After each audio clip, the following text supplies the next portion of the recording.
right, guys, welcome everybody back to another episode of BDCRX. We're excited to have another great conversation today. Today we have an amazing guest, Kelly Vanburen, who's going to be on with us. She is coming from American Road Group, and she has a different approach to BDC as she serves with that group as the Director of Business Development Internet Sales. And they do a little bit different of a thing in the fact that they're doing business development for power sports. Kelly, how's everything going today?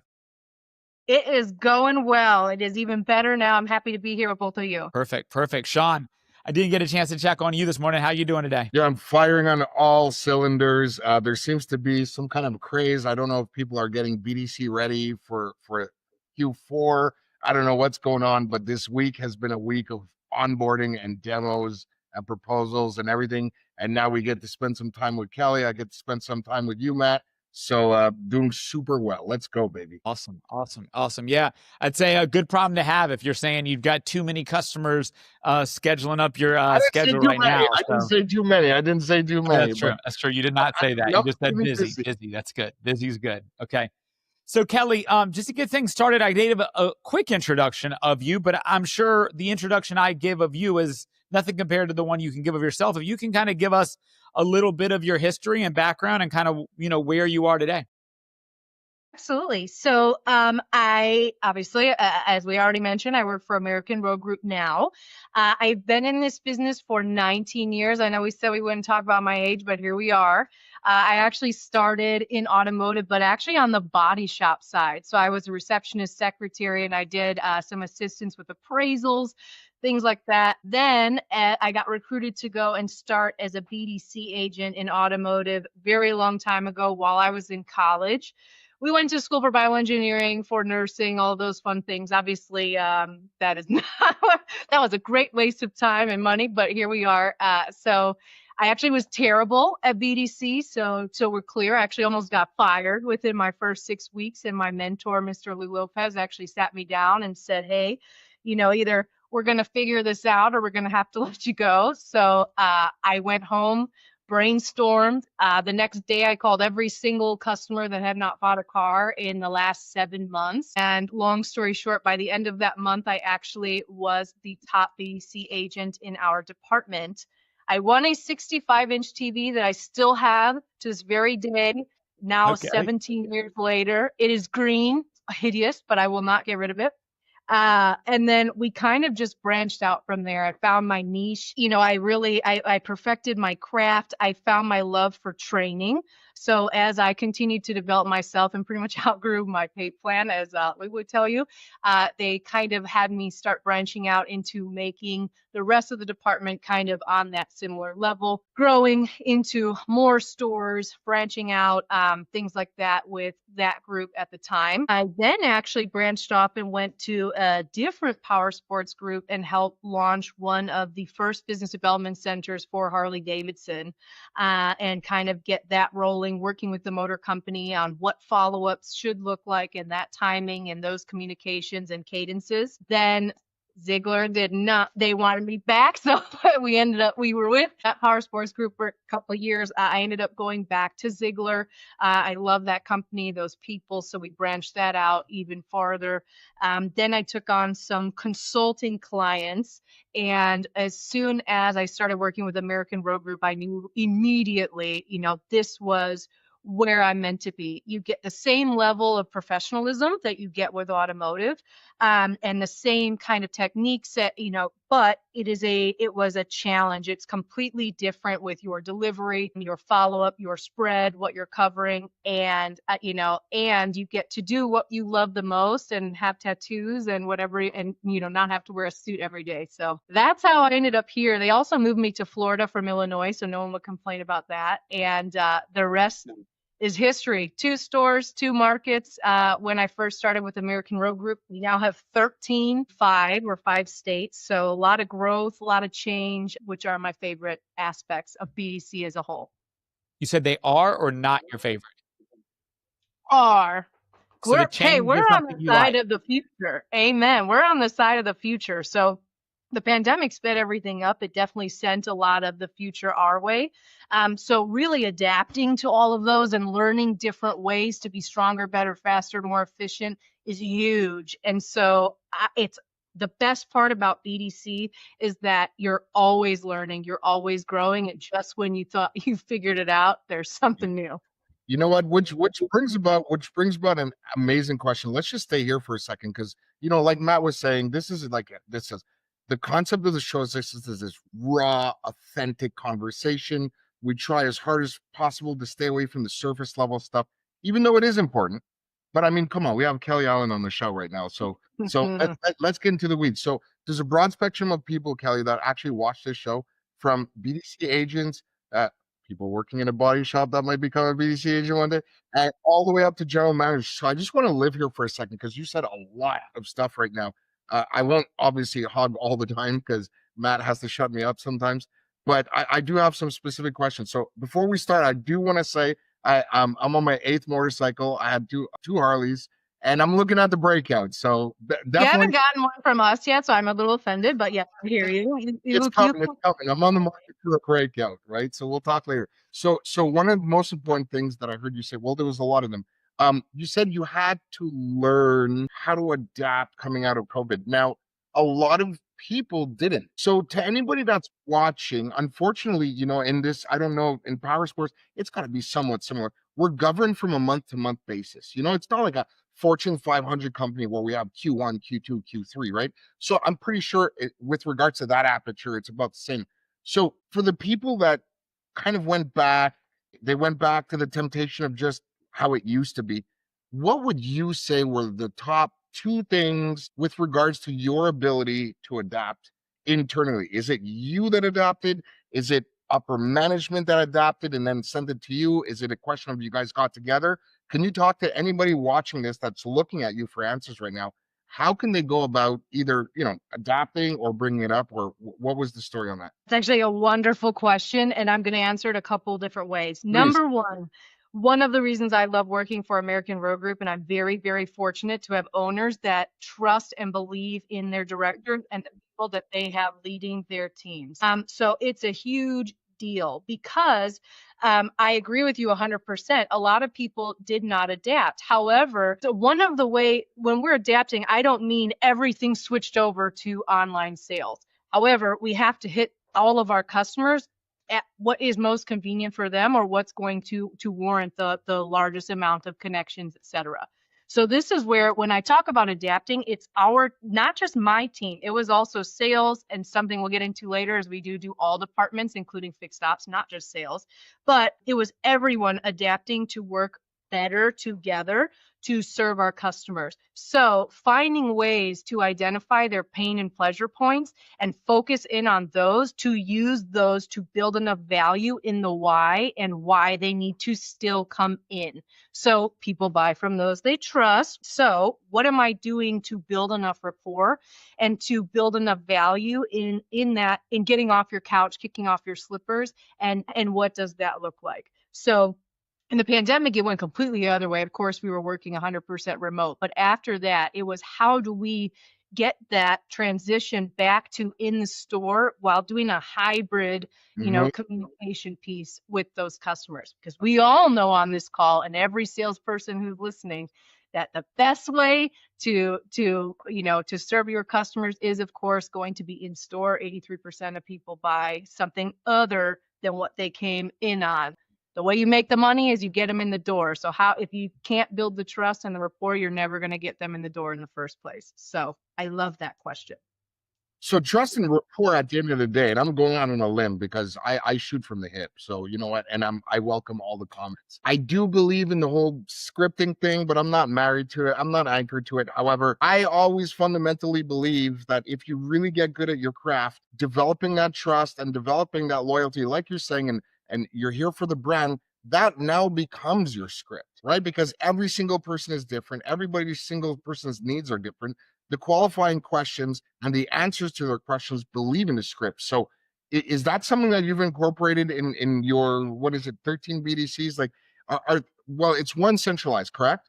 Correct. Okay, cool. are they somewhat scripted, or is there a framework and then you coach them? Can you just talk about how you guys go about qualifying and just bringing them into the dealer, as you would say? I love this question. I'm super glad that you asked That's it two love questions. because We're here doing. is the hot take so far of the day. I hate scripts. Yep.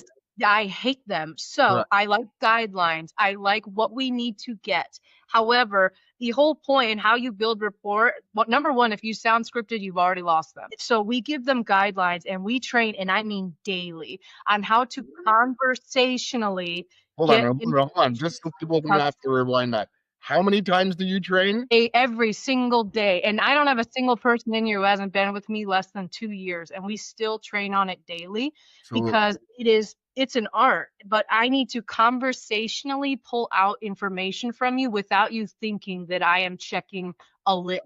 So because the second I've lost you already. Yes. So guiding and controlling all of our calls is a number one aspect of kind of what we're doing, but it's with our questions, and hopefully they don't even realize that you're doing it. But I hate scripts. Blech. Man, I'll give it to you. I got my 2 questions in.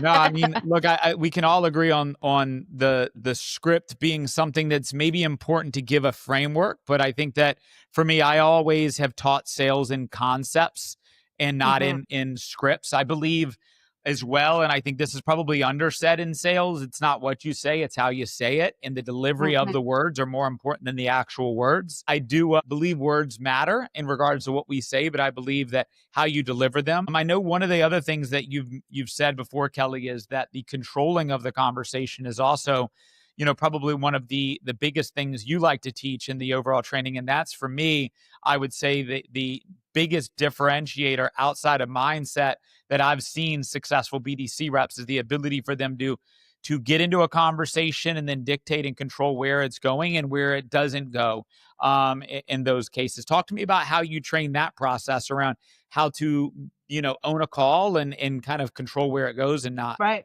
So active listening is a huge piece, and you'll hear those words all the time, but I don't think people actually understand how to active listen. Same thing where I feel like scripts are the death of critical thinking, because if I'm following a script, I don't actually learn to listen and pivot based on what is working, for that customer in that moment. That's where I almost am training more on hearing what you're listening for, those triggers. So what am I going to hear that's going to set me to a point where I can either A, move to my next question, or B, I have realized that I'm at the point where I've earned the right to ask for the appointment. Because a lot of people, that's the first thing. So this is Kelly at XYZ dealership. This breakout is still here and available. I'm here till 6. What time can you stop by? If I was a customer, I'm already putting you off. But instead of, I can ask questions, actively listen to what they're saying, and then take it to build the value in my product and what we're doing and what we're selling, bring it back to anything else that they have, and then how we can hit that pain or pleasure point and solve that issue, or, make that benefit in store. But if you are not listening to them and you're shopping with your wallet versus theirs, you're already at a disconnect, and you're going to have a bad time. Yeah, that the shopping with your wallet is something I've heard a lot more recently. It's something I never really thought about. I probably had that same problem at a point in my career in sales. I think that I probably organically overcame that over time. But when we talk about the controlling the conversation, I've always taught the concept of llama. And so that way I teach is every objection you get, everything a customer says, it's listen, acknowledge, make a statement, ask a question. And that make a statement can kind of go 2 different ways. It can either point you in the direction of the selling point they've already brought up, to where you can kind of reaffirm that, and you can kind of let them know that you're comfortable in that environment. You dealt with that process before, and that allows you to be the expert in that scenario. And then from there, you might be able to then ask for the appointment. The second way you make a statement is that you're kind of reshifting the conversation over here. Let's go over here. And that making a statement is going to be able to set the framework and then ask a new question that will then likely give you the opportunity to have something that you can sell on. Now, Shawn, I know you do a lot of coaching and training as well in the stores. I'm sure that you've got some sort of a framework or concept that you teach around the maintaining control. For me, the most important part of the maintaining control is that question at the end. When they give me an objection, a lot of newer salespeople just answer the question, then they wait for the next question to come and they don't take back control by asking the question. Shawn, how do you teach that when you do a training? Well, I mean, it's kind of not fair because Kelly basically took 80% of the answers. We're cut from the same cloth. And this is exactly why we've been following each other literally for decades. And I just think the world of you, Kelly. I just want to go out there and say this in front of everybody right now. I think you're absolute fire. You're definitely leading the charge, in this field that's usually predominantly male, right? And I think people like you, people like April Simmons that was on the show, you guys are just kicking ass, and I just love it. I'm so excited to hear. So to answer the question, 100% active listening. It seems to be a coaching thing. Kelly used the same terminology I'm going to use. What I like to do and how I coach, like how do you prove active listening to somebody on the phone, right? Because like I always tell my people, when you're on the phone, you pretty much lose 4 of the 5 senses, right? So that is major in communication. So I first start off by literally labeling that on the board and asking my people that I'm coaching, like, can you see the person? No. Can you smell them? No. Can you see them? No. You know what I'm saying? Like, can you taste them? No. Like, so the only thing you have is ears. So this is, and then I start off with that. So when they come to that realization, like, oh shit, yeah, that's true. Yeah, you would now have to use your voice as an instrument to create a story. And the story can only be created based on their story or the wallet thing that you guys made reference to. So one of them that I tell them is, first things first, why do you think you were born with 2 ears? You have 2 ears and 1 mouth, so listen twice as much as you speak. That's number one. Number 2, how do you prove active listening? And I want every single person, everybody that I coach. So if I understand correctly, so is what you mean blah, blah, blah? No, Shawn, it's not. Oh, I'm sorry. Can you please elaborate? So if I understand, Kelly, you're interested in the breakout, blah, blah, blah, blah, blah, blah. Yes, that's correct. Now we're building trust because there's 3 stages of a conversation. The first one is building rapport. That's all too often people go in and like the second question, especially, I mean, Kelly, if this was your reality that you heard in the car world, is predicated on test drive. Like, hey, Matt, yep, calling you. You had an inquiry about so-and-so vehicle. So do you want to come in and test drive it? Like, dude, like build rapport. Build rapport first. So step 1 is building rapport. Step 2 is trust. Say something that you and trust usually comes with active listening. And then after trust is loyalty. So if you build rapport first, fancy your scripting or your framework around building rapport. Teach them that. Then after rapport comes trust, and then once trust, you get loyalty. And loyalty is telling your friends about how awesome Kelly and Harley Davidson is. So to me, active listening is, so if I understand you correctly, that one line has completely changed my entire career. It really, really has. Because I don't know if you notice, I like to talk a lot, like most BDC people do. I think all of us do. Yeah, most BDC people do. So that question kind of allowed me space to give them the right. May So I make a mention here of Go ahead. something that both of you have kind of touched on too, that I think that while we're active listening as well, because a lot of times people are listening to respond versus active listening. Correct. Also tonality. So something you both have said, because people don't even realize it, that when they get these objections, because most people do not like talking on the phone, the first thing they do is that tone drops. It's a number one thing that we train in this department. Like, Matt, what's your best price on that breakout?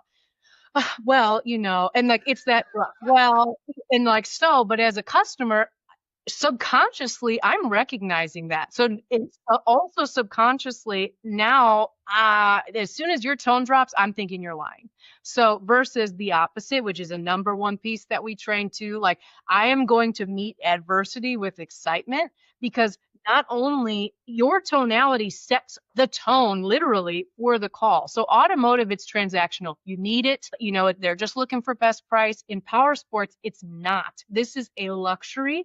So I have to not only sell the product, the value of what you want, the culture, the dealership, there's a lot more to it. But also the more excited I get with every single question that you ask, and I'm going to take these calls and do it like this. Because by the end, we're practically screaming at each other. And you're like, when can I ride this motorcycle? That is what we train on.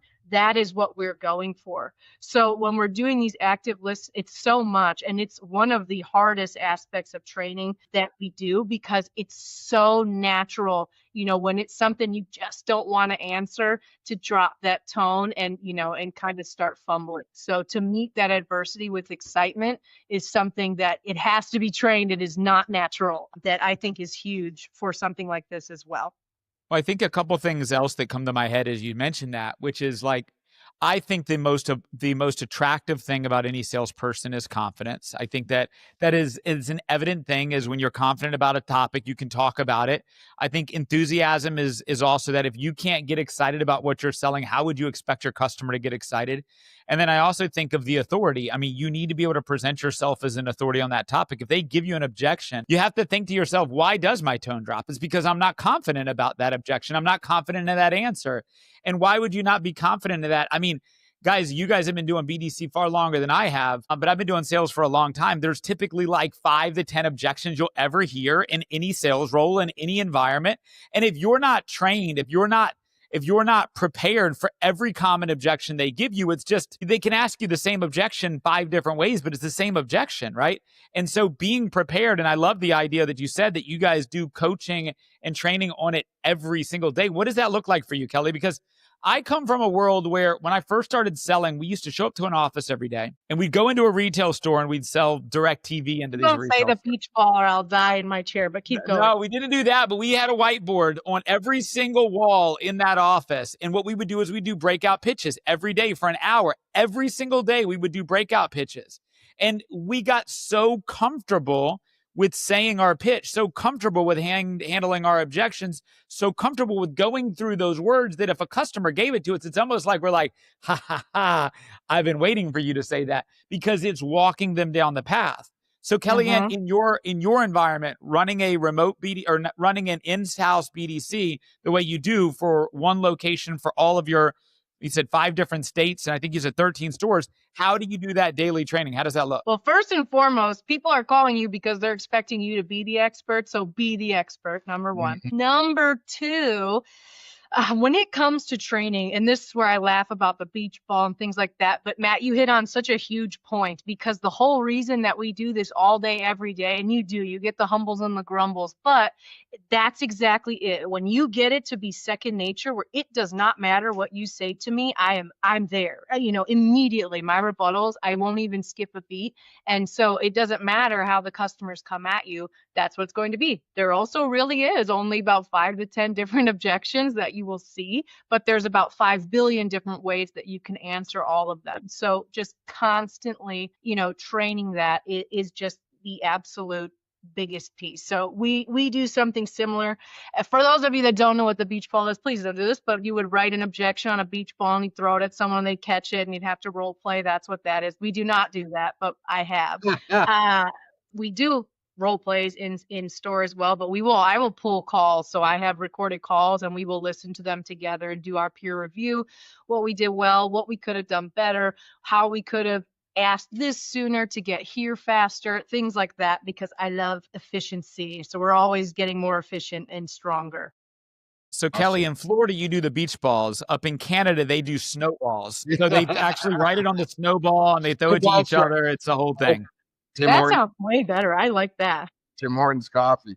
You know what, Kelly, you brought up a really good point, and I just want to live here for a little bit. So we discussed coaching, we discussed, daily coaching, we discussed active listening, a little bit about your history, a little bit about what you do, which is awesome. Again, we could sit here forever and talk about so much, I feel, but I really want to make sure that we give to the people, especially that we have you here. I'm so excited. You are just an absolute juggernaut in this industry. So I want to start talking about structure, BDC structure. This is my gem. So similar to you, when I first got into this business many moons ago, my first 11 years was BDC service. There was no auto trade. There was no internet leads. Let's just put it that way. I just aged myself, right? So when it all started, I was like, what the hell is this? So let's just talk about structure, because be it as it may, process is process. The first dealer group I ever worked at, I was there for 11 years, and it actually ended up being 7 stores, all centralized service-wise into one location. That was my breaking of my teeth into this business. It wasn't like a single store. Like, I had to learn quick. So you have 13 stores. I add 7. That's 7 different GMs, 7 different sales managers, 7 different new, 7 different used, 7 service managers, 7 parts managers. And you literally have to learn how to talk to each one of them. And they only have to be able to talk to you. You forgot the 7 different cultures because they're 7 all damn everything, different. 7 different everything, right? So I want to talk about structure. So I want to try and keep this brief, but one of the most important things I want to talk about is how do you as a manager, because there's be a lot of BDC managers that are in a similar situation. How do you, Kelly, stay on top of the sales floor action? I'll explain. We're booking appointments, I would assume, in some kind of capacity to come and see a car for so-and-so salesperson, but that sales manager forgot to tell us that they're on vacation. Now, all of a sudden, the BDC is not doing their job. So how do you stay on top of daily kind of communication with 13 different stores? Like, what does that look like? Is it every morning you come in and you kind of just do a roll call with all of them? Or is it email? How do you go about doing that? This is where I will say it's walking the walk and not just talk the talk. So it's similar to how we talked about how I train my team to earn the right and the rapport of customers. It is the exact same way with store level management. So it is so unbelievably important to me for everyone involved. Because remember, this is not just sales either. It's sales, service, apparel, and parts for power sports. So to make sure that literally everyone is on the same page towards the same goal. I can tell you I do have 4 computer screens that are 24 inches and I split them with 8 screens and I can see everything at the same time. But that, and you can ask anyone who works with me, they will tell you that, but that's not what it is. It's super important for everyone to understand what we are doing, what they are doing. We integrate literally BDC with sales, with assistant sales managers, with me, with my BDC manager, with their store level management. Every single person in both departments is completely involved in every step of our customer road to sale because 1, communication is key. It smooths out the transitions. Everyone's already on the same page and it provides a positive customer experience with everyone knowing where they're at and where they've been every step of the way. It also ties back to what we were just talking about before. It's about efficiency in person. So, they're wonderful. No offense. This will be a hot take in the comments. People struggle sometimes on the phone. It is a completely different way of selling. That flips vice versa. So BDC will also struggle on the phone. But those word tracks follow you everywhere, whether you were on the phone, in person. So what I've noticed is the stronger that our sales teams are with phone skills, the stronger they were on the floor. So I actually do all of our sales and CRM training as well. To earn that, I work directly with general management to make sure that our questions, our word tracks, our verbiage, all is in alignment with what they would like to see when these customers come in or when we're working them. And everyone's eyes are on it, so there's no question of accountability. Can I just stop you right there? Because for people watching, I've been preaching this for like 24 years. I really want to just pause here for everybody watching. I mean, listen, Kelly's reputation, her attributes, the years of service. I mean, it's exactly the same as me. We're in 2 different countries, 2 different places. We put in our time. I want everybody to understand what Kelly was saying because people just, okay, Shawn has a certain delivery and it comes out kind of funny, but now Kelly is here and she's saying the same damn thing. So Kelly, I think it's important, and please correct me if I'm wrong, to any BDC manager watching now, it is critical for you to understand, as much as we don't want to hear it, we work for the sales floor. They don't work for us. We are support. We are the support. system between marketing We and are an extension, correct. So get off of your beehive, put your ego at the door. They didn't do this. How could they do this to me? You need to be an active participant in the operations. If what I'm hearing you're saying is correct. 100%. And you always hear that that age-old tale of like it's always bickering. It's always this bickering and this siloed approach. But we work for them. You have to pick up the phone and call them. You call the meeting. You create the reporting. We are a hub of data. They don't have more data than us. So who in your right mind, strategically, you're sitting on all this data. If you want to have a harmonious relationship with the sales floor, what value add except for an expense on the financial statement in the box. But what value add are we bringing to them that we're showing them that we're valuable as opposed to waiting to be asked something? And I'm going to pose this question to both of you as well. Go. Whose fault is it, though, when sales and BDC are not working harmoniously? I'll let Matt do that because Matt brings about an interesting perspective, and I just love it. So take this one. So if I was the BDC manager, it's the BDC manager's fault. If I'm the sales manager on the floor, it's the sales manager's fault. But if I'm running the store, it's me as the general manager's fault. I think everybody should have that ownership for them taking that part. I don't think that would be so, like, as I hear you guys say it, I would say, as somebody who's never worked in a store, I would say that I completely disagree with you guys that the BDC works for the floor. I say that there are two specialized segments of a store who have equal value, because at the end of the day, if the BDC doesn't drive people into the floor, then the floor has nobody to sell. And if the floor doesn't sell anybody, then you can't justify having a BDC. And I think that so often when I hear, when I meet with stores and I talk with stores, they do think that the floor is more important than the BDC, but they supplement each other and they're equally valuable. So I don't think that the sales manager is a more important manager than the BDC manager. I think that they need to be completely on the exact same page. And I think that if ever the floor thinks that the BDC works for them, I think it's a broken system right there. Now, that's my thought. Now, you guys are far more experienced in working in stores and working with many variety of stores. But for me, as an outside BDC resource, the person that needs to be most on board is the person who runs the store. Because at the end of the day, everybody follows the lead of that person. So whether that's the owner of the store, the general manager, whoever is the person who's running the store, but you need to have all parties involved at running the same direction, because there's stores I work with today that the owner loves me. The owner loves what we do. The general manager is fighting it at all costs. And whenever the owner gives the general manager any excuse that they can use, they'll blame the BDC all day long because they didn't want to do it. It's not what they had, and now they are not in control of their things. So once again, you have a fractured system. So I think that you have to have all parties involved, all agreeing to run in the same direction. And I think teamwork goes in alignment with that. Shawn, what did I say wrong? What do you disagree with? Can I take that one before you, Shawn? Yeah, go ahead, Kelly. Go ahead. Absolutely. Because I think actually we are all saying some kind of similar semblance of the same thing, because every piece is a key piece to the success of this store. And ultimately, though, it ends in the sale. And it starts actually with your marketing. So marketing, they're responsible for your lead generation, your visibility, driving all that. Right in between marketing and sales, that is where BDC comes in. It becomes our job to nurture those leads, build the rapport, build the trust, and pretty much generate that silver platter to literally, in theory, if I'm doing my job right in BDC, I should be collecting so much that by the time they get to sales, it is on a silver platter to where, in theory, they should only be having to overcome price objection payment, etc. If I am doing my job correctly in BDC, that is what I'm doing. Is that always what happens?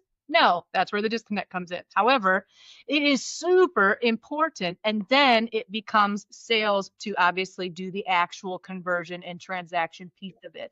If at any time those are broken, it will mess it up. But I agree 100%. And it is, that's kind of where we were leading as well. It does start actually all the way at the top. But as a BDC manager, you had to have earned the right to get to that point. So if I'm telling you, I want this $79,000 Denali, haven't sold cars in a while. I know they're way more than that. $79,000 Denali. I'll buy it right away at $79,000. Yeah, right. And I have a customer as a BDC to offer me $50,000 and I'll buy it today. And they're like, come on in. That's a problem. We're not managing expectations. We're not providing a positive customer experience. That is where a lot of these disconnects come in, but it takes everyone involved to understand and see what those processes look like to make those adjustments. But as soon as they are not working together, you are setting yourself up for failure. And 99% of the time, all of us on this call have consulted, 99% of this time, when you see that issue, it is because of that. Not everyone is on the same page. I send my agents out on the floor to learn the sales process. We take them back here everyone needs to be in the know of what everyone's struggles are to work better together. And the better we work together, the more we sell and the more money we make. Absolutely. So I love it. For my input, I got a couple of things. I want to address a couple of things that Matt said super respectably. And it's not even that you're wrong or you're right. It's just you have a different reality, which is awesome. Kelly does too. And that's all this is, different realities. I come from a different place. When I first started, there was no HR, or there was, but it was a person you never spoke to. So, my meetings were like banging on the table and saying, just get them in or grab your shit and get out of here. That's the reality I was from. So my fight, my aperture with regards to me making that statement has been one of me having, unfortunately, friction and resistance over was under the store 19 years before I started my business. For 19 years, every time something went right, it was the sales floor, and every time something went wrong, it was the BDC. So I had to make a decision at one point in my career because I was pushing back and I was always, well, you know what? And then you're coming up and you're just throwing knives at each other. And at one point I'm like, okay, this is counterproductive. I don't want to be that guy because if you look at LinkedIn, man, it's kind of alarming. A lot of people, if you look at their career passes, 2 years here, 1 month there, 9 months here, 3 years there, 1 month here, 3 years. And it's like, oh, what is happening? Right. So I didn't want to fluctuate and jump around. So I said, okay, Shawn, listen, first of all, you need a coach. I got myself a coach. And a lot of people, I'm not a trainer, I'm a coach. I could train, but I love coaching. And what coaching does, and for at any level, coaching just optimizes the person's current skill set. Do they need maybe to better articulate the data? So instead of going into a meeting guns blazing, how can we soften that message? Instead of saying, hey, Mike, it's your fault that, we missed the mark, like what are the generalities? How do we generalize the message? That's number one. Number two, to answer the first question, whose fault is it? I think it's the fault of the person in charge of the department. I was always led to believe that you don't have to go to work. You get to go to work, right? So if you're not excited, we were talking about this before, if I am excited to go to work, still to this day, I am excited to serve a client. I'm excited to help an advisor. I'm excited to give a service manager a report that I've been working on. I've crunched 5 different reports to give you this one number, but it's going to help the business move forward. I'm excited. So if somebody's not part of the solution, you're part of the problem. So I really think at the end of the day, even if you have a sales manager that's not happy with you, at the end of the day, it's facts, not feelings. Did we move the vector? Did we help in whatever capacity? And I think the lines only get blurred when the BDC is not in alignment with the sales floor or service.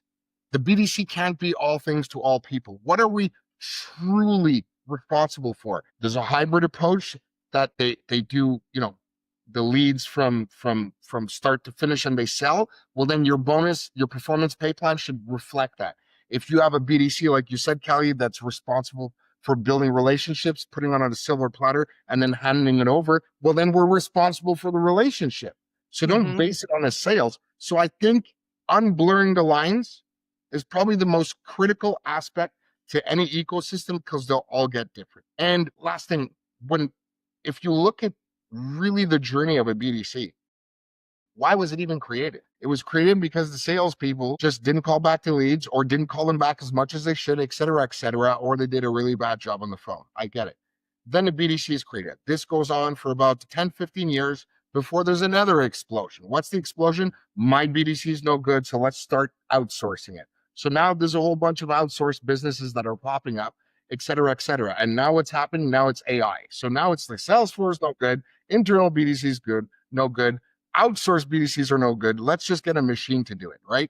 So I think at the end of the day, talking, like you said, Kelly, doing exactly what you're doing by following up with them, daily scrums or meetings, weekly meetings, end of month performance meetings, giving them a recap is really at the end of the day what a BDC manager should do. You should manage your department like it's your business. And then that's it. It is. It It is your is business. serious. Yeah. But a lot of people think they're just collecting a paycheck.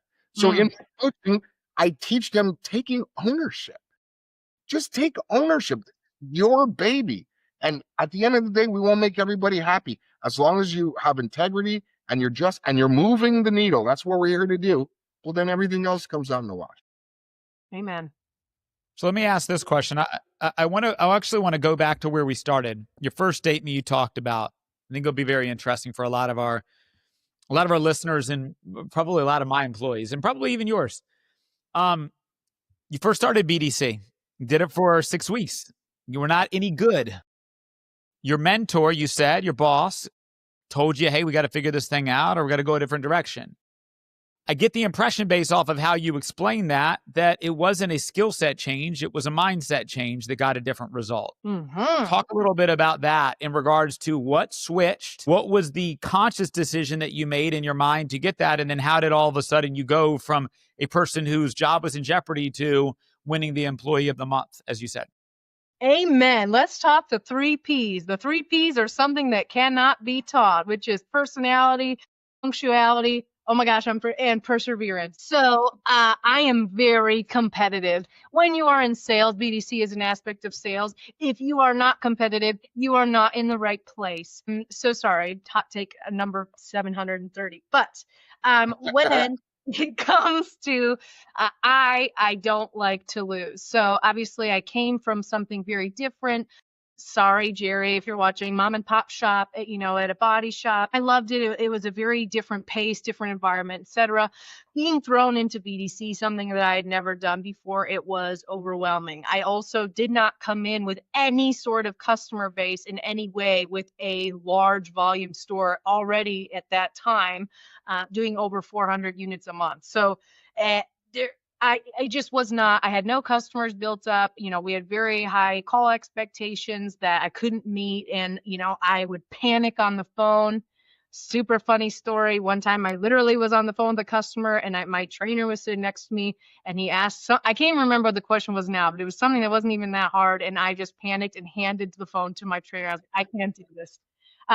So, they were right. They were 100% valid. So either A, I could have gone home and just been like, this isn't for me. I'm in school for nursing and bioengineering. I can go on that path, or I can make a change. So I didn't have any customers to follow up with, so I made them. And that just needs to be your life motto. So the sky's the limit, but there's still space. So at no point, should I be stopping? That's why, same thing, I'm always growing, trying to be better, trying to do more, and trying to win, because no matter what, when it comes to BDC, this ceiling is just the floor to the next floor. So it just does not work. You have to Kelly, constantly. can I ask you a very specific question? Because Matt nailed it. Great question, by the way, Matt. Lovely. Mhm. So, Kelly, let's just live here for a second. For the people that are watching, you just said, I like to win. Lovely. A lot of people, I hope for them, but a lot of people won't get to where we are. And I think what we've done, we put in our time. Like over 2 decades, we put in our time. Okay. There's been a lot of missed soccer games and all kinds of other sad stories.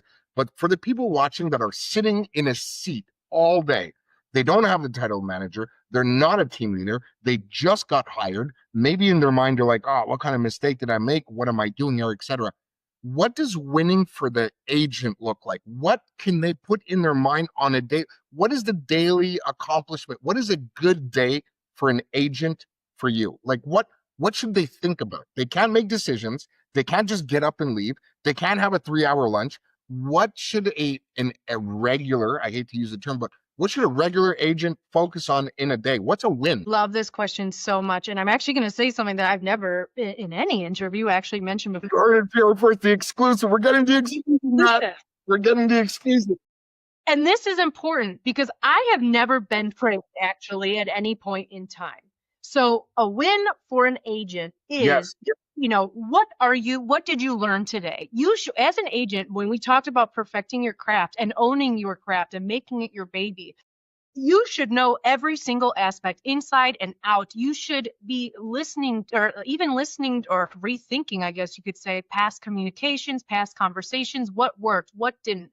If I set 5 appointments yesterday, why didn't I set 7 today? What could I have done better? Are my call counts better? If you are not expanding constantly, you're being left behind. So if you're just checking boxes and doing the bare minimum and going home, that's not a win. Even if you do the bare minimum, but you set 45 appointments or whatever it may be, whatever number is good for you, that is where you can leave each day feeling strong. So, I benefited this many people. I changed up my word tracks on my voicemails to actually get people to call me back, things like that. And you will see those daily wins not only translate into monthly, weekly, whatever, but also into your money. BDC, you want more money, do better. That's just how it works. So, if you're not trying to do better, what are you doing? That's just pretty much where I'm at. Why aren't you mastering your craft? If you want to move up into management and to do all of these things, you got to be able to provide, just like we do for our customer, a value with that. And if you are not trying to better yourself, why should I, as a director, trust you to make people better? Yeah. Which is my thought on that. And let's just stay here real quick. Let's do the opposite real quick. What if somebody in their mind right now wants to quit? They're not feeling appreciated. Again, agent. They want to quit. They're not feeling appreciated. I do have my answers, but this is your time. This is your show. They're not feeling appreciated. Maybe there's something that they want to tell their boss, but they don't know how, et cetera, et cetera. What are maybe 2 or 3 things that someone can actually jot right now with regards to what is the best? Because I'm sure you have stories, and I have a lot of crazy stories. What are maybe 2 or 3 bullet points you can give to our beautiful agents that work so hard, that are doing 200 calls a day and just tasks and just, what are 2 or 3 bullet points that you would recommend on how to approach your boss or how to approach a problem constructively? This is a wonderful question. And all of us on this video today have all been in BDC. So we have all experienced, and it doesn't matter what level you are at. This is BDC, you will have adversity. So that's a wonderful question. So especially if you are, hitting all the marks, you're number one in all the different things. My number, and what I actually love, it's, of course, I have 2 answers to this, but I'm going to go just from the agent perspective first. I absolutely love when people come up to me and Kelly, you're so busy, you're handling this, and that. Is there anything that I can do to take off your plate? And you're going to do 2 things with this. Number 1, you are going to take on additional responsibility.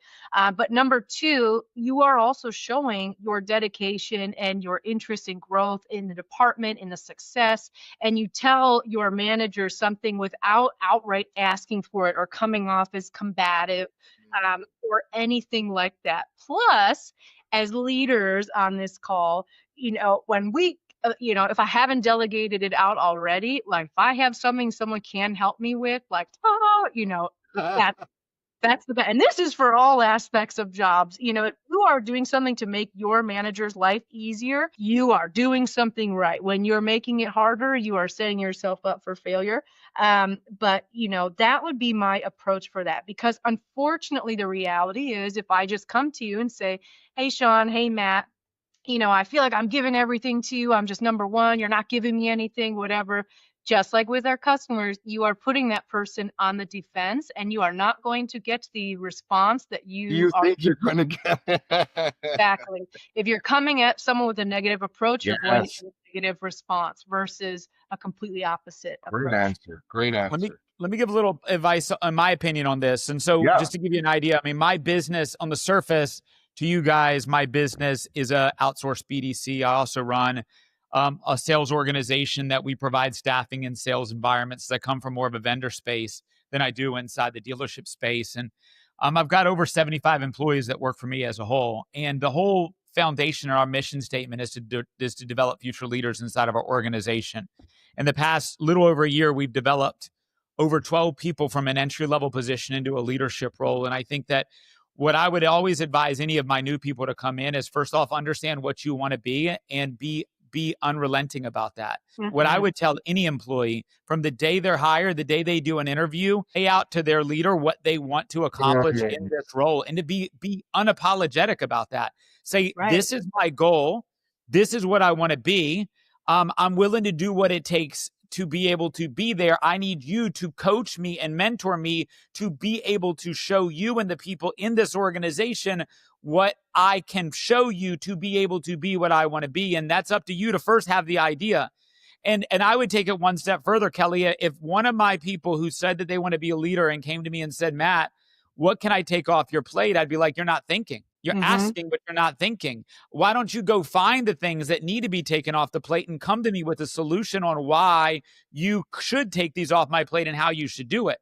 For me, I don't like people coming to me with any problems unless they've at least come up with a solution of an outcome. So for me, what I would be testing any individual in that scenario, which is not that you're willing to do more or ask that but are you looking at the problems in a leadership way? Or are you coming up with solutions? And even if you don't have the right answer, at least you're kind to come up with solutions, and it lets me think about how you're viewing our Right. scenarios and what's going on. So that's what You're I would noticing. guide I my love team to do. I love that take 100%. I love it. And I agree 1000%.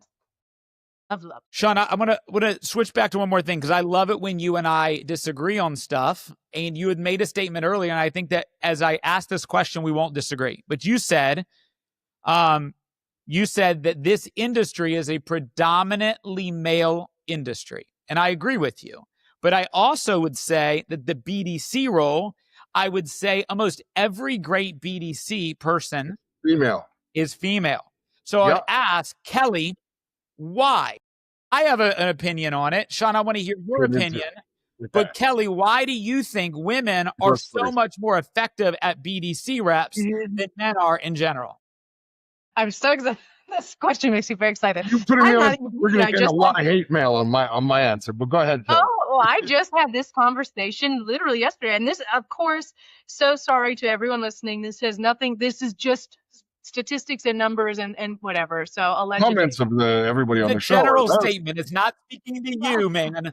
Got it. Yes, this is my opinion for TikTok. Yeah. But yes, so we've already talked a few times on how people buy from those that they trust.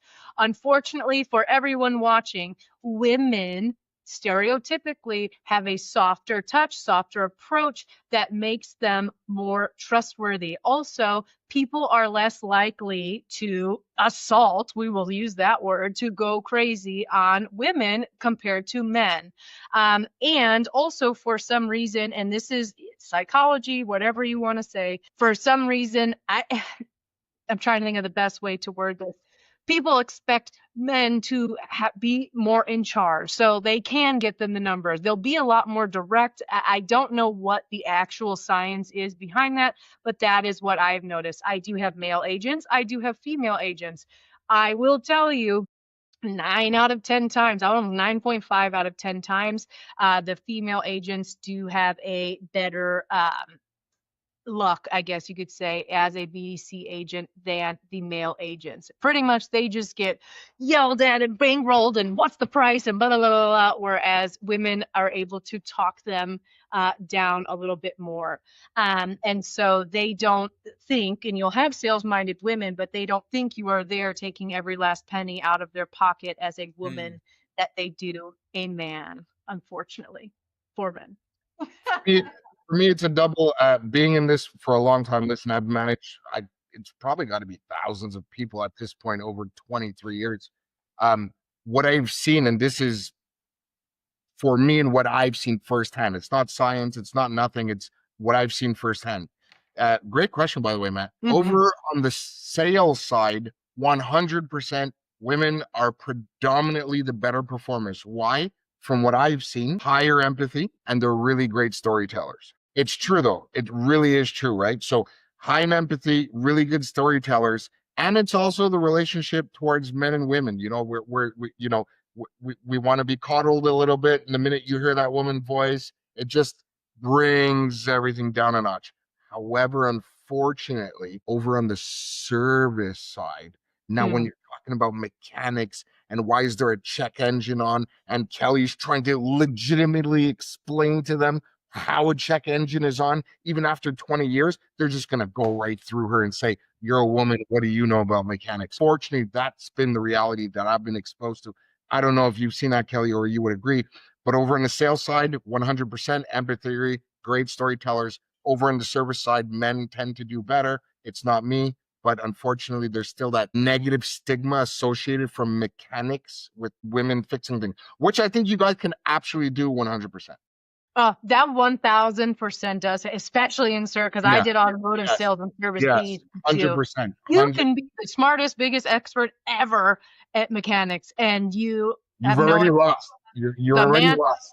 Say the same thing, and it's actually, when I first started, it was very similar in power sports as well. Yeah. Because stereotypically, and I have a name that can go both ways, but like stereotypically, women are not in Harley, and so, but it is the exact same way. Now you have your customer service voice, and then you have your manager voice that come in play, which is so goofy, but that works.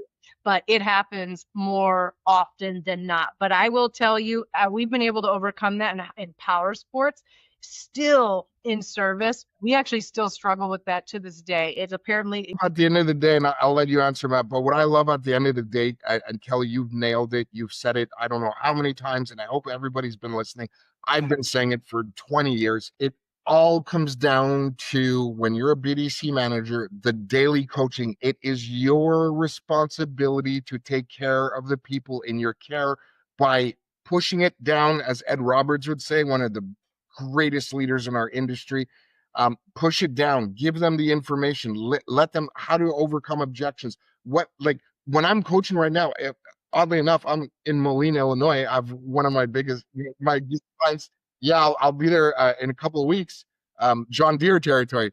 And I built a service BDC, and there's 3 girls. And knowing this in advance, I'm not just going to wait for the eruption to happen. So when I'm coaching them, I bring them in the shop and I show them, like, listen, this is what a brake surface is. This is the disc. This is the caliper. These are the pads. This is what can happen. And you see how the pads are made out of carbon. They go inside of the brake system, and that what could be seizing. So by providing them with the information to tell that story, it now becomes credible. So for me, I think the ability to do storytelling is a fantastic aspect. I do think that women are, first off, more comfortable for other women to speak to. They're less intimidating, and they're also easier for men to speak to. But I also think there's a thing in women that I think that I didn't hear from you guys that has been a huge part for us on our side, which is the ability to manage a process and the structural organization that goes in to managing a high volume of tasks. What I tend to find is men are like task-based oriented, like call. So when I hire men for my BDC, they can do all right on the phones. Like, the phones I've not found is the problem, but it's managing the 150 customers they're managing within a month, and the 5 callbacks they've got to do on this day, and then the 10 callbacks they got to do on that day. And women are so much better at managing the structured process of the many moving pieces of a BDC. And I think that's one of the things that I really, really filter heavy for when I'm hiring and trying to place people for that is your organizational structure, your process following, and that I find to actually be more important in a BDC than even the phone skills are. Because if you're teaching sales in a support focused, assistant focused way, then it's not coming off very salesy, and you can just ask questions and then find problems and then provide the solution to the problem. That the biggest differentiator is the ability to manage the overall processes across the board. One last question for me, and then Shawn, you can kick it off at the end. But for me, you had mentioned one other thing earlier, a thing different about selling Harleys, or what you do now is you're selling a product that is not a necessity. It is what do you say? A luxury, right? So it's not something they have to have. It's not in most cases, their primary vehicle. It's an ancillary vehicle. So that shifts the focus of need for these customers. Now you're selling more of a want than a need. Coming from an automotive space, now working into a more luxury-based space of a lack of need, what do you think you maybe do differently in that world? So, excellent question, Matt. Also, you have said the unspoken, and Shawn nor I will confirm or deny that you are correct on processes, but I very much love that. But anyways, so I will tell you, so when you're looking at power sports versus automotive, it actually flips because once again, we already talked about automotive is a necessity where power sports is a luxury. So it is literally a marathon versus the sprint that is automotive. In automotive, your customers are just all looking for the best price because, whatever, there's vehicles everywhere and, what's the best price? What's the best price? When it comes to Harley, it is so much more than that. I don't know of any automotive manufacturer that has literally an entire brand and culture and lifestyle that everyone in the world knows. So can they go to other Harley Davidson dealerships and get the same motorcycle? Sure. But what are you going to do that sets you apart from everyone else? And so what BDC's job had to switch from, it's still, and to be honest, I feel as though if automotive adopted this, it would probably help them. But you are selling yourself, the bike, the dealership, the brand, and the culture way before you are ever talking price. So, it's a feeling. It's a feeling you can't get on four wheels. Riding a motorcycle is completely different. Shawn has 8 motorcycles. He will tell you. 8 motorcycles. I had a motorcycle too. I got a motorcycle at 19 without a motorcycle license. I didn't even have a legal driver's license at the time. I drove it on the highway one time. A tractor truck drove by me on the highway and the wind got me and I pulled exit off and I sold it the next day. That's my motorcycle story. Got the death gosh. Sorry to interrupt you there, Kelly.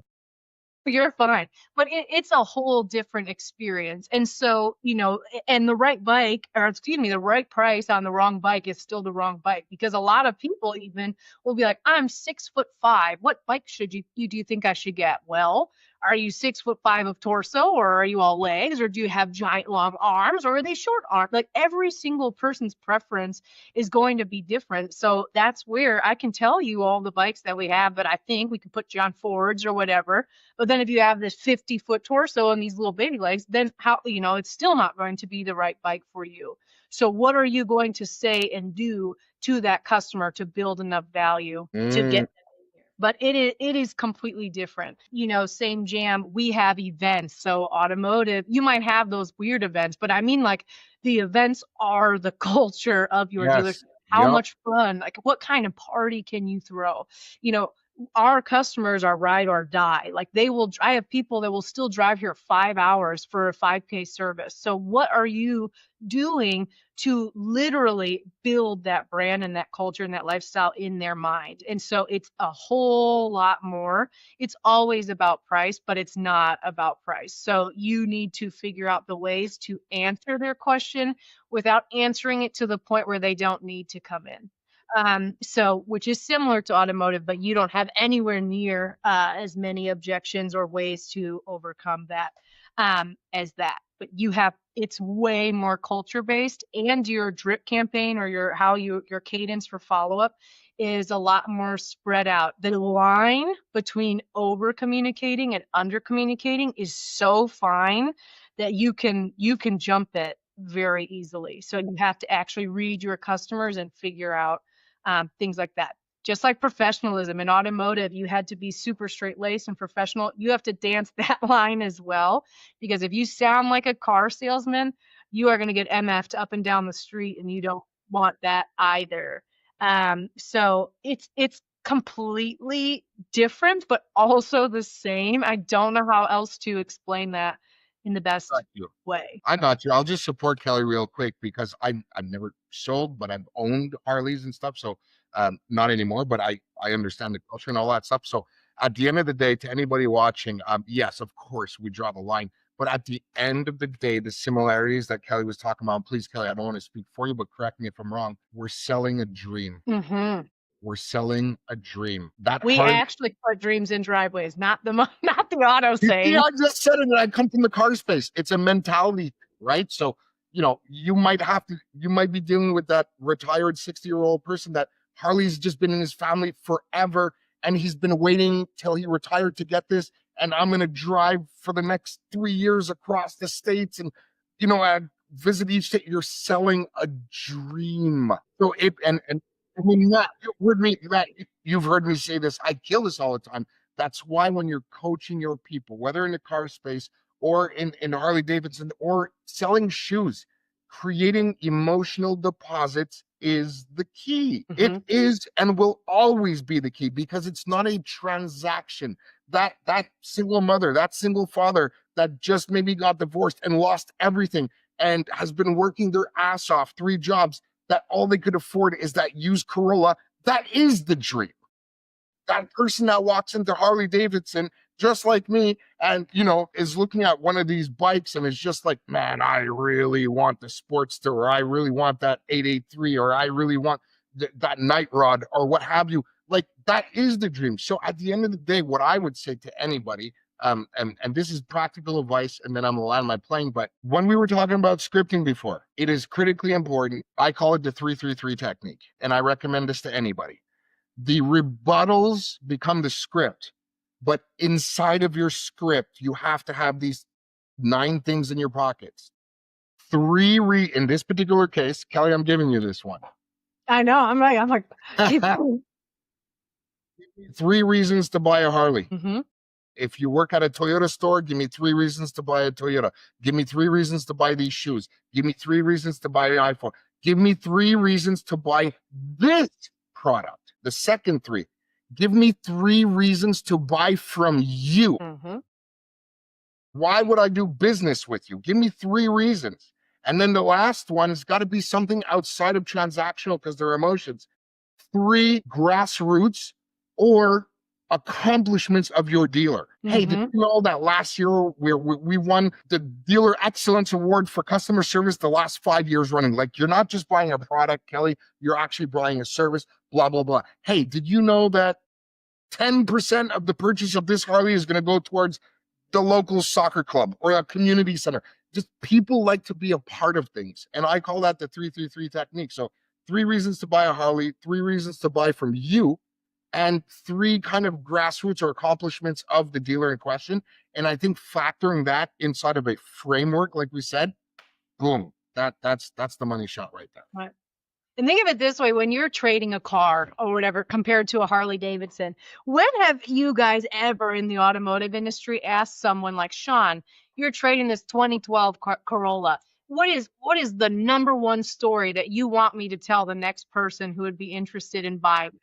You don't think anyone would actually be interested? Something amazing about Harley Davidson is how much, like, they truly love their motorcycles, and the stories you'll hear and things like that. It is such an emotional purchase. So you have to, as Tom O'Connor would say, keep them in the ether of those purchases and along that process, because that is exactly it. Because automotive, it's not an emotional purchase, it's transactional, as Matt had said, whereas it is all emotional when it comes to Harley Davidson, and it's a whole lifestyle, not just a purchase.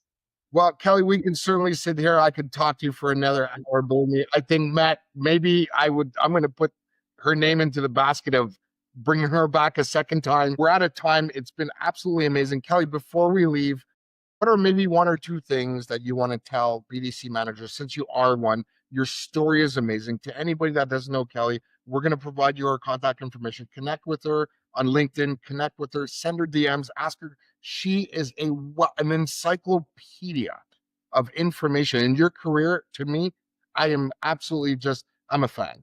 So to any struggling BDC manager that's out there that has been, that you've seen everything, what are maybe 1 or 2 things that you would tell them before we go? What are 1 or 2 things that you would recommend?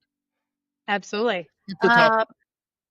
Well, top of what Matt already touched on, we talked about it, is, well, training and coaching, but how to control calls without coming off as domineering.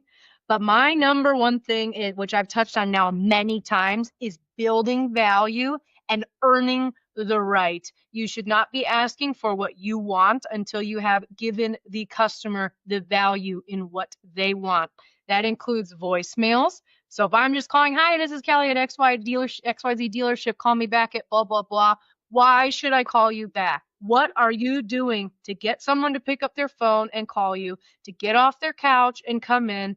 Things like that. Path of most resistance. That is what BDC is overcoming. So what are we doing? What am I saying to get someone to call me back if I'm leaving a voicemail? What am I doing to give them reason to come in store for when I ask for the appointment? And then once they get here, our sales teams, what are we doing to continue that communication to actually close out the sale? So, whatever, always be closing. I've said it a couple times here as well. Everything, whether you're BDC or sales, is a sale. I'm leaving a voicemail, I'm selling a call back. If I get the call back, I'm selling the appointment. And if I get the appointment, I'm selling the bike or car. If at any point those get mixed up, you are setting yourself up for failure. Those are my huge things that are easier said than done. But once you master that, you would have no problem. But find the value. Absolute gold. We could end it there. Like, I'm taking notes.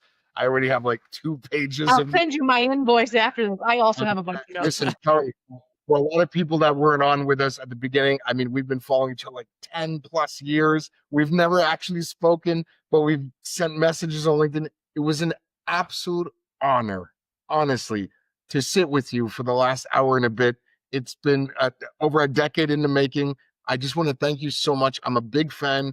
Continue fighting, continue doing what you're doing. You legitimately make the industry a better place, legitimately. And I'm just honored to be here. Matt, I'll let you close it out, but thank you so much. Shawn left me no more compliments to give you, so I'll just say kudo and ditto to what he said.